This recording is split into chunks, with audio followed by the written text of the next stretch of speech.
ये था कि आपने अपने अंदर से एक नेगेटिविटी को खत्म करना है। और जब आप इस कॉन्सेप्ट के थ्रू चलते हैं कि आजमाइशें अल्लाह की तरफ से है, हम लोग लोगों का ना कॉन्सेप्ट ये है आजमाइशों के बारे में। जब एक पर्सन किसी मेंटल डिसऑर्डर का शिकार हो जाता है ना, तो उसको ये लगता है कि उसकी आजमाइशें उसके गुनाह हैं।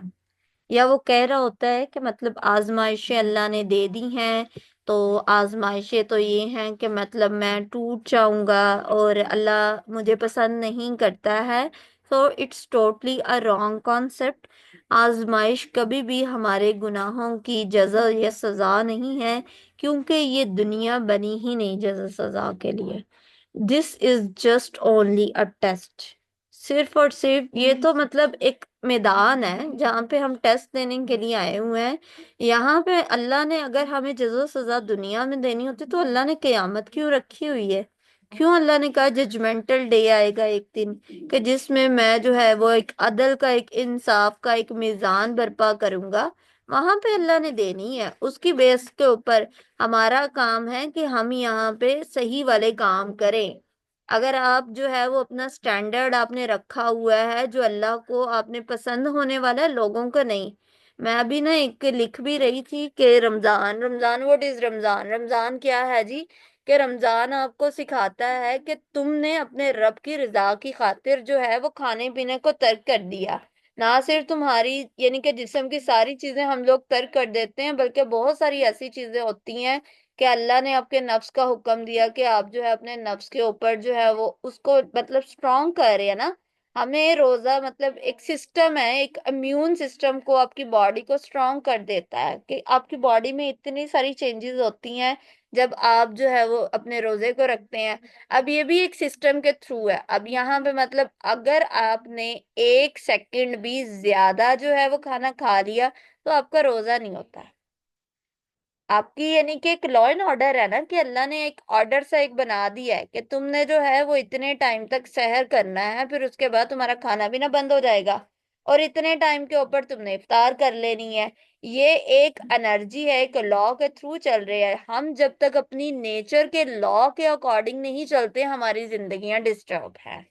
Why we are too much disturb today? Because हमारी बॉडी, हमारा माइंड हमारे नेचर के अगेंस्ट जा रहा है। हम सोचते कुछ और है, हम करते कुछ और है, हम बोलते कुछ और है। That's why we are disturb. और हम उसी वक्त तक डिस्टर्ब रहते हैं जब तक हम अपने एक्चुअल सही से अपने रब के साथ में हमारी पावर बिल्कुल भी अलाइन नहीं हो जाएगी। फिर यहाँ पे मैं आपको एक और चीज बताती हूँ। हमारी नेचर, लोग मुझसे ना क्वेश्चंस करते हैं, लोग मुझे कहते हैं कि आप ये कहती हैं कि इंसान जो है ना वो तन्हा है। नेचर मतलब वो लोग कहते हैं जी कि आप ये लिखती हैं, आप मतलब आप तो फिर अगेंस्ट जा रही हैं, लॉ के अगेंस्ट है जी। हमारा एक सपोर्ट सिस्टम है, हमारी फैमिली है, हमारी ये है, हमारी वो है, और आप कहती हैं कि नेचर तो ये है कि तने तन्हा है। भाई नेचर जो है वो यकताई के ऊपर ही काम करता है। आपका रब एक है। आप इस दुनिया में अकेले आए हैं, आपने इस दुनिया से अकेले जाना है, या आपने पूरा खानदान अपने साथ में लेके जाना होता है। कब्र में आप जाते हैं, माँ की गोद से आप आते हैं, आपका वर्क सिर्फ एक के ऊपर है। अब मैं जब इमोशनली तौर पे लोगों के साथ में अटैच होना शुरू हो जाता हूँ, then I start to disturb.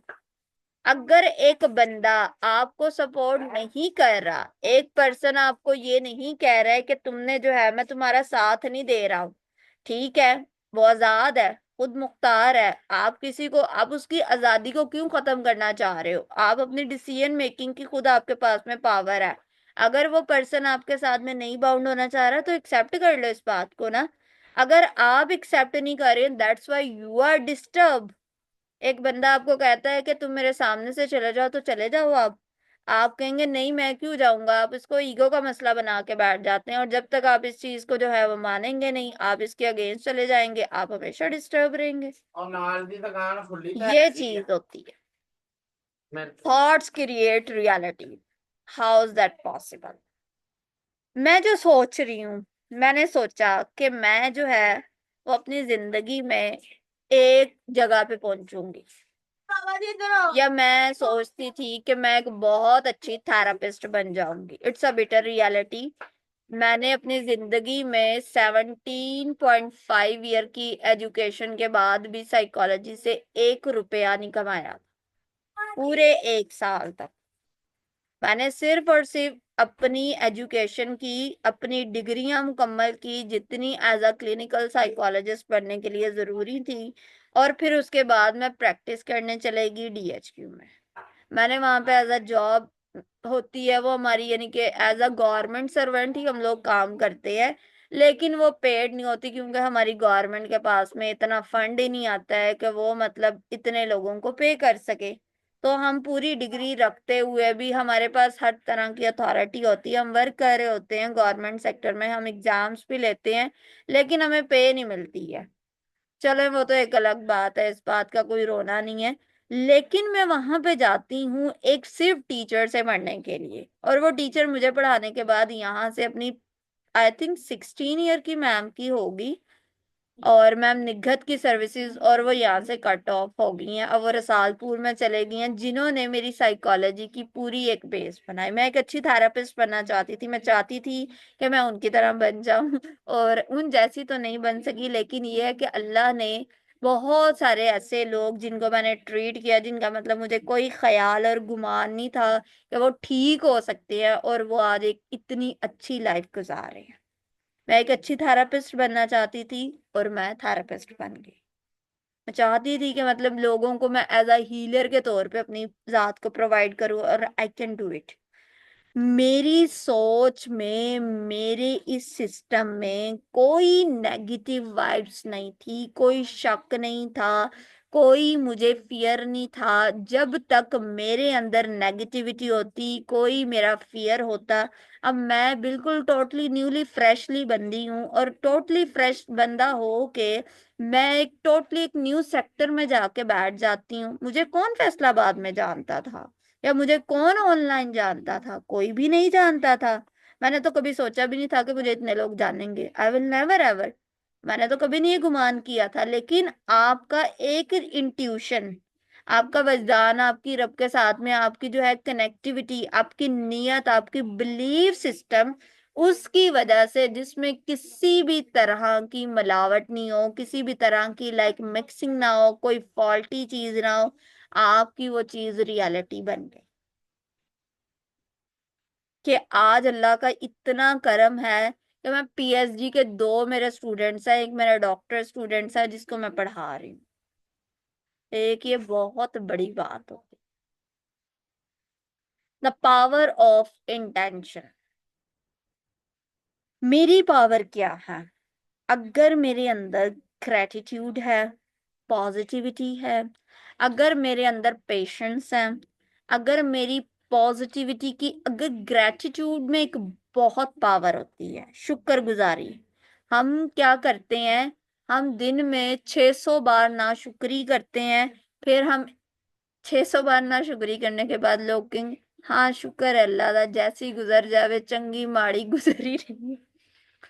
This is not a शुक्र, this is not a gratitude. ये बिल्कुल भी ग्रेटिट्यूड नहीं होता है कि आप कही जाएं हाँ जैसा भी है, जिस भी हाल में रखा हुआ है शुक्र है। This is not. आपकी बॉडी का एक एक पार्ट, एक एक, आपकी वाइब्स, आपकी ऑरा, ऑरा एक एनर्जी है, आपके कलर्स होते हैं। ऑरा में मतलब ये है कि हमारी, यानी कि जितनी बॉडी है ना, बॉडी के बाहर हमारी ना तहें हैं, ऑरा है, ठीक है। अब वो 7 तरह की ऑरा होंगी।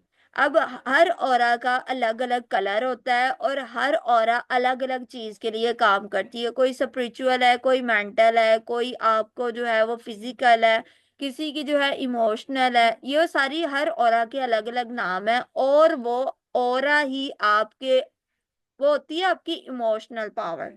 ठीक है, आप जब उसको सीख जाते हैं, आपके अंदर वो लाइट्स ऑन हो जाती हैं, बल्ब ऑन होते हैं।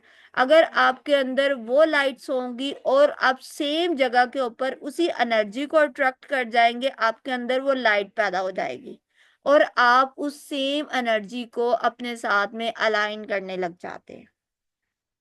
और वो ऑरा आप क्या कहते हैं, इसी वर्कशॉप में सीखेंगे। फिर बाद में आता है emotions as a guidance system. हर इंसान के इमोशंस हैं।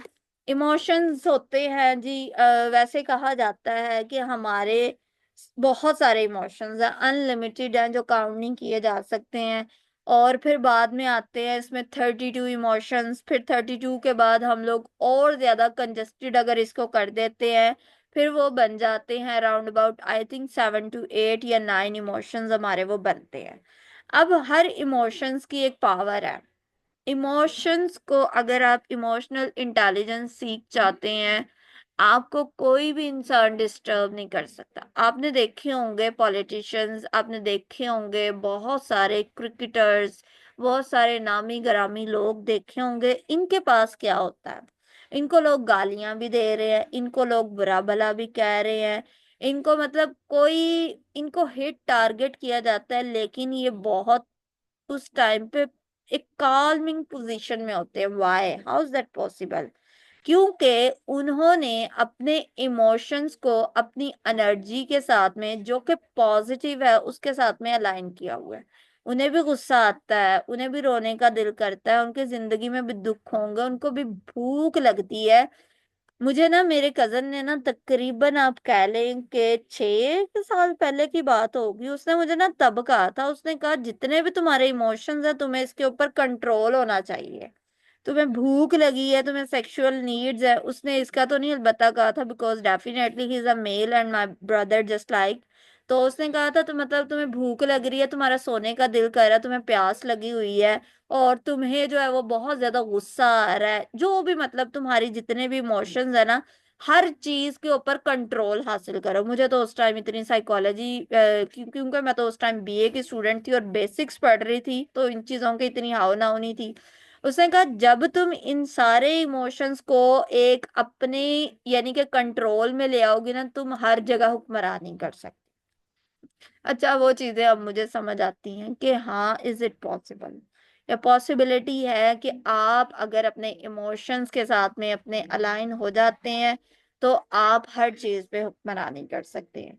लेकिन इनको अपनी आप के साथ में अलाइन करना आपको आना चाहिए।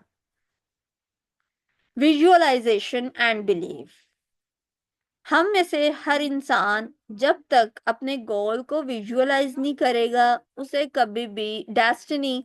अब हम क्या करते हैं, हमने कहीं जाना होता है, तो हम क्या करेंगे जी, उसका रोड मैप चेक करते हैं। हम देखते हैं कि हम कितनी देर के बाद इस जगह के ऊपर पहुंचना होता है, रोड मैप चेक किया जाता है। मोटरवे पे जाते हैं तो हम यानी कि रोड्स पे चलते हैं ना, हमें पता होता है कि ये वाला रोड जो है वो हमें लाहौर की तरफ ले जाएगा। हमने उसको विजुअलाइज करना होता है, सेम एज लाइक आपने अपने गोल को विजुअलाइज करना है। कितना टाइम हो गया है? 10 बजने वाले हैं, ओके। अच्छा, विजुअलाइजेशन में ना एक चीज होती है कि हम अपनी इमेजिनेशन आपको जो है वो करवाते हैं। आप में से जितने भी लोग इस मीटिंग में मौजूद है ना, वो सारे के सारे आज से 5 साल के बाद जहां भी पहुंचना चाहते हैं, आंखें बंद कर लें, और आंखें बंद करने के बाद उस मुकाम को अपने रोड अपने दिमाग में एक पूरी फिल्म, एक पूरा प्रोग्राम बनाएं, एक स्केच क्रिएट करें। 5 इयर्स के बाद आप जहां भी जाना चाहते हैं, जहां पे भी आपने पहुंचना है, आपने उसका जो है वो एक सारी इमेज क्रिएट कर लेनी। अब आपकी इमेज क्रिएट है, जितने भी लोग हैं, अब आप अपनी आंखें बंद कर दें। आंखें बंद करके अब आपने उसी इमेज पे फोकस रखना है, और जैसे जैसे मैंने आपको ये एक्टिविटी करवानी है, एज सेम लाइक आप ये एक्टिविटी करेंगे। Now I start counting. 20, 19, 18। एक बार लंबा गहरा सांस ले, और आहिस्ता से अपने मुंह के रास्ते से इसको बाहर निकाल दे।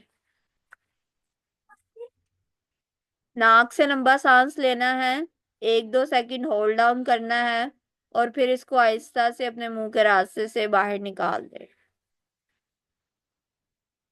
नाउ 17, 16, 15। फिर से एक लंबा गहरा सांस लें और आहिस्ता से इसको बाहर निकाल दें। 15, 14। फिर से एक लंबा गहरा सांस लें।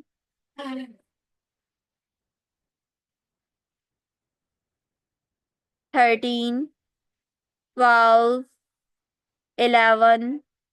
फिर से एक लंबा गहरा सांस लें।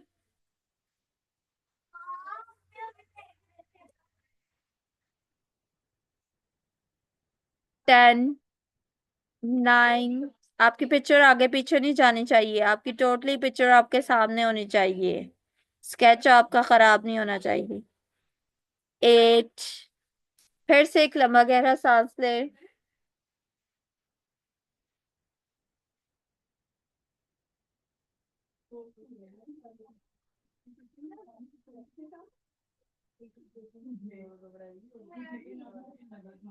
8, 7,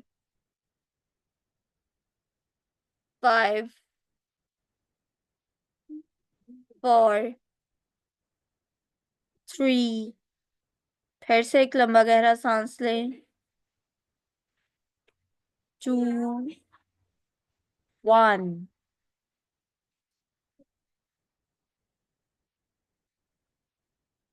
आप में से किस किस पर्सन को क्या क्या नजर आया है, वो या तो टाइप करे या फिर अपने जो है माइक ऑन करके मुझे इसका आंसर करे।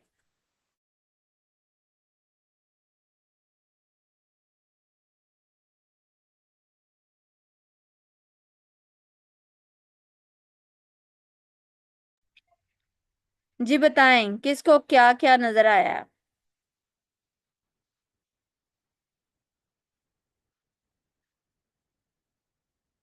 उस्मान साहब क्या नजर आया आपको।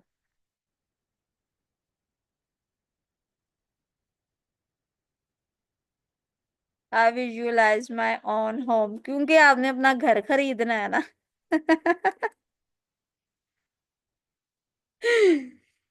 जी, अल्लाह इंशाल्लाह बहुत जल्दी। और इसके अलावा शौकत साहब को क्या नजर आया।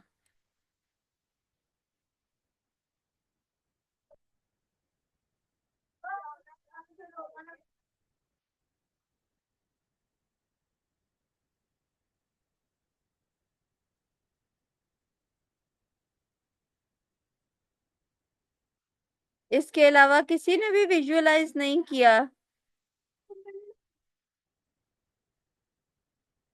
I have seen myself as a teacher and a psychologist and a doctor. अच्छा जी। Sitting my own business in Europe, वाह शाबाश। माइंड में बहुत कुछ चल रहा था, किसी भी एक गोल पे फोकस ना हो सका। Because you are not living in your present mood, that's why you are disturb. आपको ये फिर लॉ ऑफ अट्रैक्शन एक।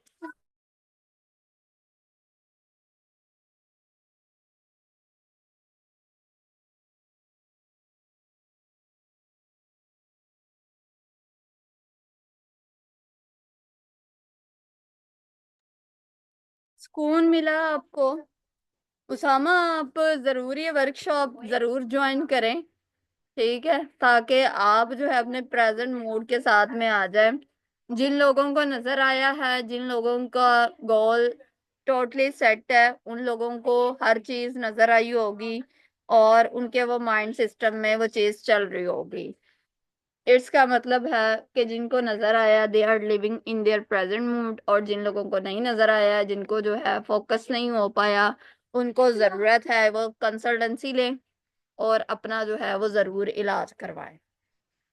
अच्छा, इसके बाद आता है विजुअलाइजेशन। वो उधर वाली ले लो। फिर बाद में विजुअलाइजेशन हो गया। विजुअलाइजेशन के बाद हम अपना गोल कैसे सेट करते हैं और इसको किस तरह से अचीव किया जाता है, वो इसमें जरूर शामिल होगी। इसके बाद आता है हमारा बिलीफ। हमारा बिलीफ ही हमें, मैंने ऑलरेडी इस चीज को क्लियर की हमारी जिंदगी में जो भी चीजें हो रही हैं, जैसी भी चल रही हैं, वो सारी की सारी बेस कर रही है हमारे बिलीफ के ऊपर। हमारा बिलीफ अगर स्ट्रांग होगा तो हम अपनी जिंदगी में हर उस चीज को हासिल कर सकते हैं जो हमें करना चाहिए। जब मैं बीए, आई थिंक मैंने सेकंड ईयर के एग्जाम्स दिए थे ना, तो मैं उस टाइम कुछ भी नहीं करती थी सिवाय अपने अम्मा फैमिली को तंग करने के अलावा कुछ भी नहीं करती थी। मतलब मुझे नहीं पता था कि मैं इतनी क्रिएटिव बंदी हूँ जिसकी कोई इंतहा नहीं, आई एम आर्टिस्ट हूँ। और फिर उसके बाद ना एक बार मेरी मैम थी जिनसे मैंने पहले साइकोलॉजी की बेसिक्स पढ़ना स्टार्ट की थी, उनके पास मैं जाती थी। इस टाइम वो साइकोलॉजिस्ट हैं, लिया में होती हैं उनकी, यानी कि 17 ग्रेड की वो ऑफिसर है। शी सेड टू मी, तुम जो करना चाहती हो तुम कर सकती हो, अगर तुम उसको खुद हासिल करने की कोशिश करती हो। तो आई वॉज थिंकिंग कि हाउ इज दैट पॉसिबल, कि मैं अगर करना चाहती हूँ तो मैं कर सकती हूँ।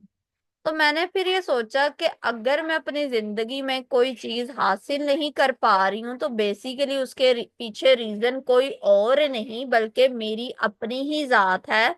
मैं खुद ही नहीं उसको गेन करना चाहती हूँ, दैट्स वाई मैं उसको जो है अभी तक हासिल नहीं कर पाई। मैंने जब इस चीज के ऊपर फिर वर्क करना स्टार्ट कर दिया, I invest my on self, मैंने अपनी जात पे खर्च किया, मैंने अपनी जात पे इन्वेस्ट किया, मैं वर्क करती गई करती गई करती गई करती गई करती गई। और आज वो करते करते आज मुझे 8 साल साइकोलॉजी के हवाले से अपनी जात को, यानी कि इससे मैं रिलेटेड हूँ। और आज 8 साल के बाद मैं उस मुकाम पे पहुंच चुकी हूँ जो इंसान सोच भी नहीं सकता। Input your own self, never ever others. हमारा इनपुट लोगों के ऊपर होता है, लोग आ जाए तो चीजें बेहतर हो जाएंगी। भाई लोग नहीं बदलेंगे, लोग बेहतर नहीं होंगे, आपने ही खुद को चेंज करना है। आप खुद को बदल लें, आपकी जिंदगी में हर चीज बेहतर हो जाएगी। देन है हमारे पास ग्रेटिट्यूड। ग्रेटिट्यूड शुक्रगुजारी, शुक्रगुजारी में आपके अंदर कोई नाशुक्रापन नहीं होना चाहिए। आपने ये नहीं कहना है अच्छा अल्लाह ने मुझे ये नहीं दिया, मुझे वो नहीं दिया। आपने 3600 बार नाशुक्री की और फिर बाद में आपने अल्हम्दुलिल्लाह। दिस इज नॉट, हम जब किसी को पूछते हैं ना, हम एक फॉर्मेलिटी शो कर रहे होते हैं। अल्हम्दुलिल्लाह, अल्लाह का शुक्र है बेहतर गुजर रही है, चंगी माड़ी जैसी भी गुजर रही है, चंगी गुजर रही है, बस गुजरी जा रही है। This is not a gratitude. 1 minute.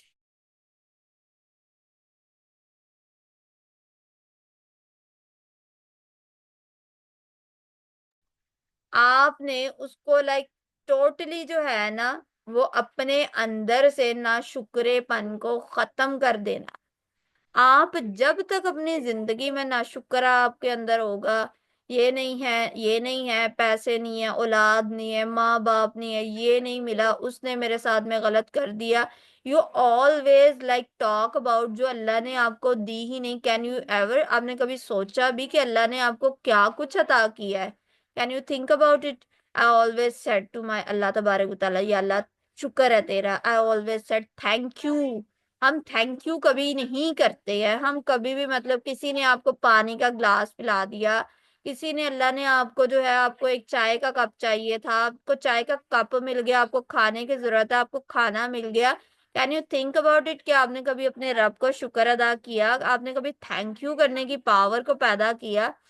ये नहीं हो रहा, वो नहीं हो रहा, ये नहीं हो रहा, ये भी नहीं है, ये भी नहीं है, ठीक है भाई, शिकवा आपके रब के साथ में। जब आपके अंदर एक पावर आ जाती है ना ग्रेटिट्यूड की, और जो एक्चुअल में ग्रेटिट्यूड है, आपको अपनी जिंदगी में आजमाइशें, तकलीफें बहुत माइनर लगेंगी, आप इसमें भी अल्लाह की बेहतरी समझेंगे। आपको कोई, मतलब आपके अंदर ना एक वो नहीं होती है कि आपको कोई फर्क नहीं पड़ रहा अगर आपकी जिंदगी में तकलीफें और आजमाइशें भी।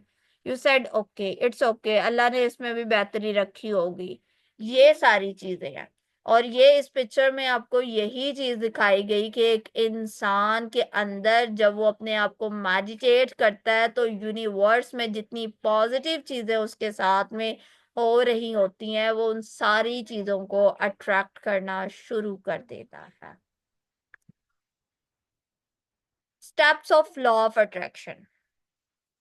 आपके लिए जो आपका क्वेश्चन है वो क्लियर होना चाहिए। क्लैरिटी जब तक नहीं होगी, आपको कभी भी लॉ ऑफ अट्रैक्शन वर्क नहीं कर सकता।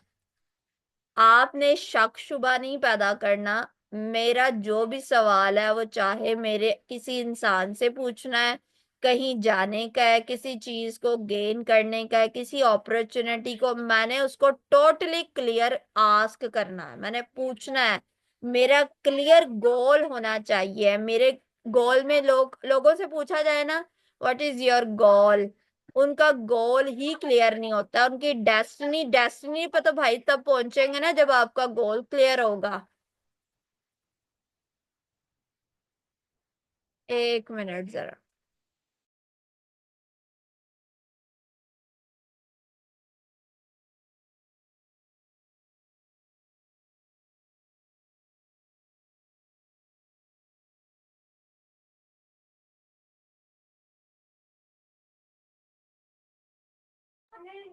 तो आपने अपने अंदर एक टोटल क्लियर गोल सेट करना।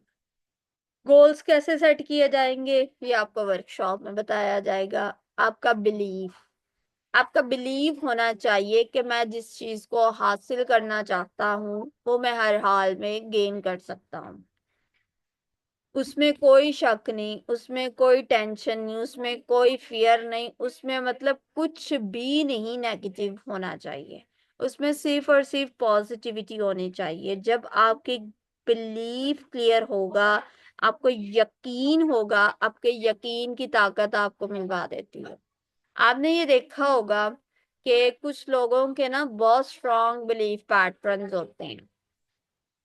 वो ये कहते हैं कि हम इस डॉक्टर के पास अगर चले जाएंगे तो हमें वहां से शिफा मिल जाएगी। इस फलाने पीर से दम करवा लिया जाए, इस जगह पे पहुंच जाया जाए, इस जगह पे मन्नत और मुराद मांग ली जाए तो हमें तो सब कुछ मिल जाएगा, औलाद मिल जाएगी, ये मिल जाएगा, वो मिल जाएगा। बेसिकली उनको, 1 मिनट जरा रुक जाए आप।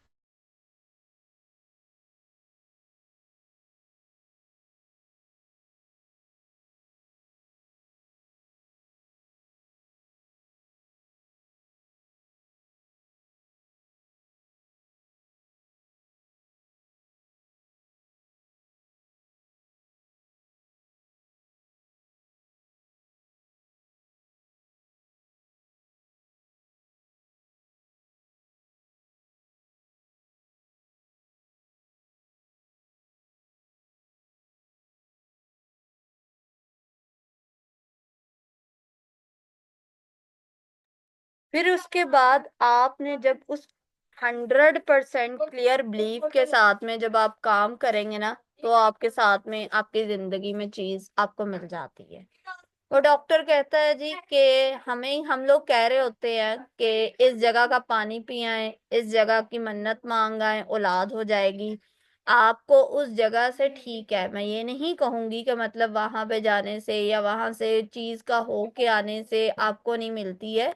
आपको देने वाली जात सिर्फ आपके रब की है, आपको मिलता है आपके अकीदे के तहत है। आपका बिलीफ ही इतना ज्यादा स्ट्रांग होता है कि आप वहां से हो आते हैं तो आपको चीज जो है वो मिल जाती है। जैसे लोगों को होता है कि मैं इस शहर से जाऊंगा तो बीमारी तो मुझे पक्की लगनी ही लगनी है। हम घर से बाहर चले जाएं तो हम बीमार हो जाएंगे। हमें फलानी जगह की रास नहीं आती है। ओ भाई, आपका बिलीफ है जो आपके साथ में वर्क कर रहा होता है। मुझे सफर तो बिल्कुल भी खराब लगता है, सफर में तो मेरी तबीयत खराब हो जाती है। ऐसा होता है ना, हम सुनते हैं सफर करेंगे तबीयत खराब हो जाएगी। सफर में आपने पहले ही सोच लिया, आप चलते इसी बिलीव पैटर्न्स के साथ में है तो तबीयत तो खराब होनी होनी है। रसीव, अब मैं जो चीज रसीव कर रही हूं तो डेफिनेटली उसमें एक टाइम पीरियड होता है।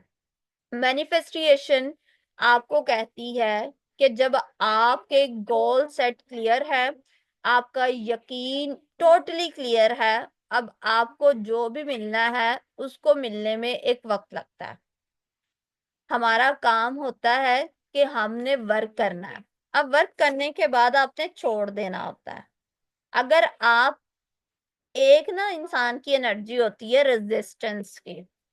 कुछ लोग ना अंधाधुंध चीजों के पीछे पड़ जाते हैं। मैं तो सही करूंगा, मैं तो ये करूंगी, मैं तो पास होके ही दिखाऊंगी, मैं तो फेल हो ही नहीं सकती हूँ, मैं तो जॉब लेके ही रहूंगी, मैं कैसे नहीं ले सकती हूँ। वो बेसिकली वो आपका रेजिस्टेंस होता है जो आपको आपके गोल से दूर कर रहा होता है। वो अगेंस्ट फ्रीक्वेंसी आपके काम करना शुरू कर देती है। बजाय फिर वहां पे चीजें पॉजिटिव होने के, आपके नेगेटिविटी आपके साथ में हो रही होती है। इसीलिए लोगों को हम कहते हैं कि चीजों को हमेशा एक टाइम के लिए छोड़ दें। अगर आप कोशिश कर रहे हैं, आपकी जिंदगी में बेहतरी नहीं आ रही है, तो यहाँ पे आप रुक जाएं, स्टे करें।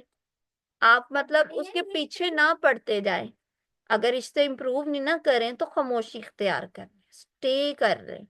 बजाय आप कोई उल्टा सीधा स्टेप ले और बाद में आपकी जिंदगी खराब और तबाह बर्बाद हो जाए, उससे अच्छा है कुछ देर के लिए रुक जाए। यहाँ तक आपके सबके पॉइंट्स क्लियर है?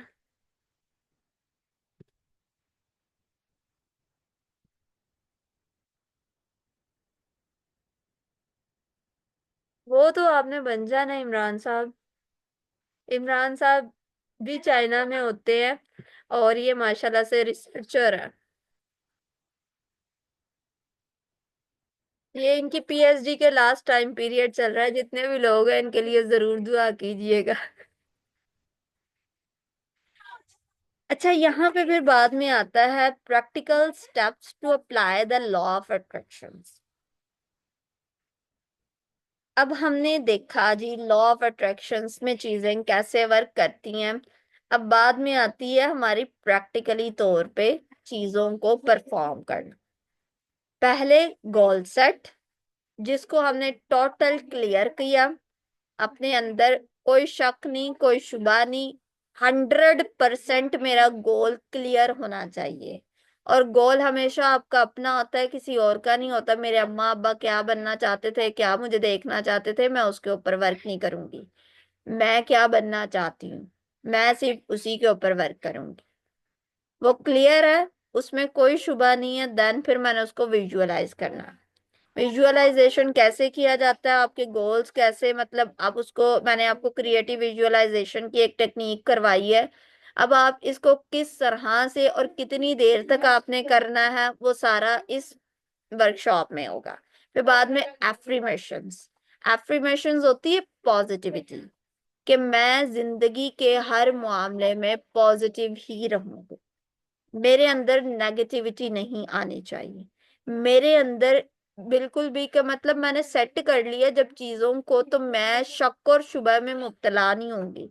जहां पे शक होगा वहां पे लॉ ऑफ अट्रैक्शन वर्क नहीं करेगा। बिकॉज नेगेटिविटी के ऊपर आप हमेशा नेगेटिविटी को ही अट्रैक्ट कर सकते हैं, आप पॉजिटिविटी को नहीं अट्रैक्ट करेंगे।